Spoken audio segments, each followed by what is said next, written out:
அஸ்ஸலாமு அலைக்கும். இன்னைக்கு குஸ்கா பிரியாணி மாதிரி தான் இருக்கும். ஆனால் கறி மீன் எதுவும் கிடையாது. ஆனால் பிரியாணி மாதிரி இது குஸ்கான்னு சொல்லுவாங்க.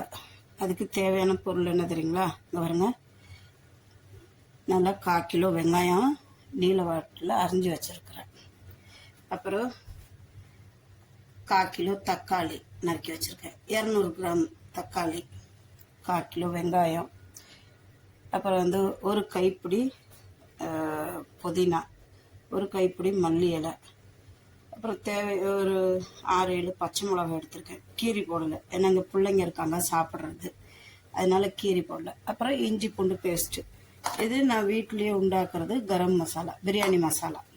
இது பட்டை, கிராம்பு, ஏலக்காய், அப்புறம் ஜாதிக்காய், அன்னாச்சிப்பூ, மிளகு, ஜீரகம், பெருஞ்சீரகம், பட்டை, இது எல்லாமே சேர்ந்துருக்கும் பிரியாணி மசாலாவுக்கு. நாங்கள் வீட்டில் தான் எப்பயுமே பண்ணுறது பிரியாணி மசாலா.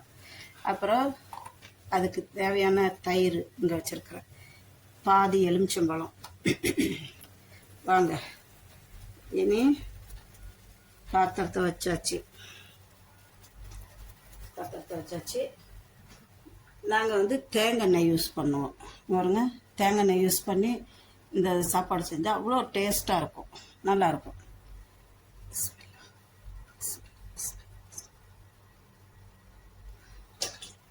இனி எண்ணெய் காய்ச்சி, அது நான் ஒரு ஆளாக இருக்கிறதுனால கொஞ்சம் முன்ன பண்ண இருக்கும். இப்போ நான் எண்ணெய் காஞ்சிருச்சு. கொஞ்சோண்டு அதில் மஞ்சத்தூள் போட்டிருக்கேன். ஏன்னா இந்த சாப்பாடு கொஞ்சமாக மஞ்சத்தூள் எண்ணெயிலே போட்டுடணும், அப்போ தான் அதோட கலர் நமக்கு நல்லா கிடைக்கும் சாப்பாட்டுக்கு. இது நல்லா பொன்னிறமாகட்டும். பொன்னிறமாக ஆனதுக்கப்புறம் சொல்கிறேன். பாருங்க, வெங்காயம் வதங்கி வந்துருச்சு. இப்போ இதில் நான் என்ன பண்ணுவேன்,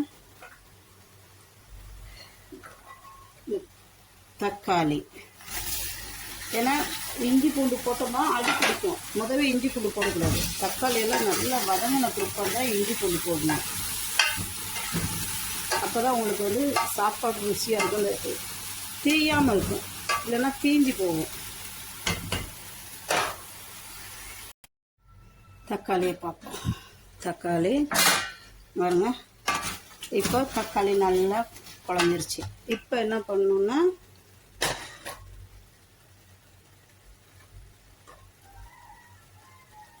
இப்போ நம்ம எடுத்து வச்சிருக்கிறதுல கொஞ்சம் புதினாவும் கொஞ்சம் கொத்தமல்லி தழையும் தனியாக எடுத்து வச்சிடணும். இப்போ நான் இதில் கொத்தமல்லி தழை, புதினா, பச்சை மிளகாய், இஞ்சி இதெல்லாம் தட்டிட்டேன். எனக்கு அகப்பையில் ரொம்ப இஷ்டம். அகப்பையிலன்னா நல்லா சூடு தாங்கும். வாங்க, இது பச்சை வாடை போட்டும், அப்புறம் இது பச்சை வாடை போடணும். வாங்க, இஞ்சி பூண்டு வருங்க. இஞ்சி பூண்டு நல்லா வதங்கிடுச்சு. இப்போ இந்த ஸ்டேஜில் என்ன பண்ணணும், நான் கரம் மசாலா பண்ணி வச்சிருக்கேன்ல, அதை போடுவேன். அதை போட்டுட்டு அது கூட கொஞ்சம் தயிர் போடுவேன்.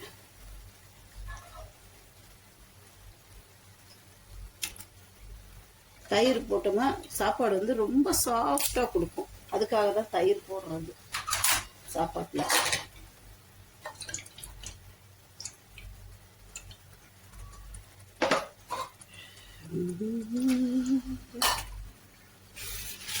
இப்போ தயிர் போட்டு நல்லா நம்ம இந்த சாப்பாடு பிரியாணி மாதிரி தான். ஆனால் பிரியாணி இல்லை, இது யார் வேணாலும் சாப்பிட்லாம். சைவ பிள்ளை மாதிரியும் சாப்பிட்லாம், அவ்வளோ டேஸ்ட்டாக இருக்கும். ஆனால் பிரியாணி இல்லை, கறி மீன் எதுவும் இல்லை, ஆனால் அதே மசாலா தான். இனி இப்போ பாருங்க, தயிர் போட்டு நல்லா மிக்ஸ் பண்ணுறேன்னா அதில் பாதி எலுமிச்சம்பழத்தை புழிஞ்சு விட்டுட்டு உப்பு தண்ணி ஊற்றணும். தண்ணி நல்லா கொதிச்ச பிற்பாடு உப்பு பார்க்கணும். உப்பு வந்து ஒரு கல் உப்பு எக்ஸ்ட்ரா தான் இருக்கணும், அப்போ தான் வந்து கரெக்டாக இருக்கும்.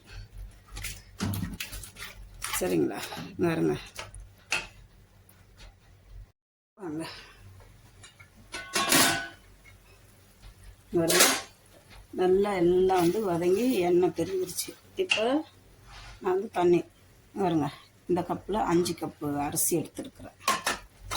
5 கப்புக்கு வந்து 8 கப்பு தான் தண்ணி ஊற்றணும்.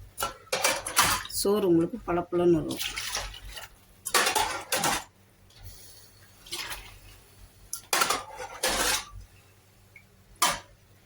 எட்டு கப்பு தண்ணி ஊற்றணும்.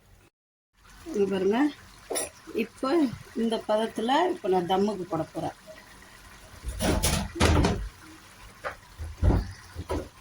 தம்முக்கு போடுறதுக்கு முன்னே இந்த புதினா கருவேப்பிலெல்லாம் எடுத்து வச்சிருந்தேன், அதை மேலே தூவி விட போகிறேன், மலைச்சாரல் மாதிரி. வாங்க வாங்க, பிஸ்மில்லா, சாப்பாடை பார்ப்போம். எப்படி இருக்கு கரண்டியை காணும். வாங்க வருங்க,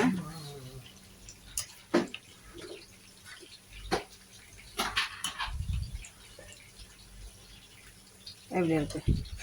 சூப்பராக இருக்குங்களா? பாருங்க, சிக்கன் சில்லி அந்த வெஜிடபிள் பிரியாணிக்கு இங்கே சிக்கன் வெந்துக்கிட்டு இருக்குது. இங்கே சிக்கன் இருக்குது. இங்கே பாருங்க, அதுக்கு தயிர் பச்சடி பண்ணியிருக்கோம். நம்ம ஃபேமிலியெல்லாம் பெரிய ஃபேமிலி. வாங்க, பிடிச்சிருந்தா ஷேர் பண்ணுங்கள், சப்ஸ்கிரைப் பண்ணுங்கள், லைக் பட்டனை ப்ரெஸ் பண்ணுங்கள். வாங்க, பிரியாணி, சூப்பர் பிரியாணி சாப்பிட்லாம்.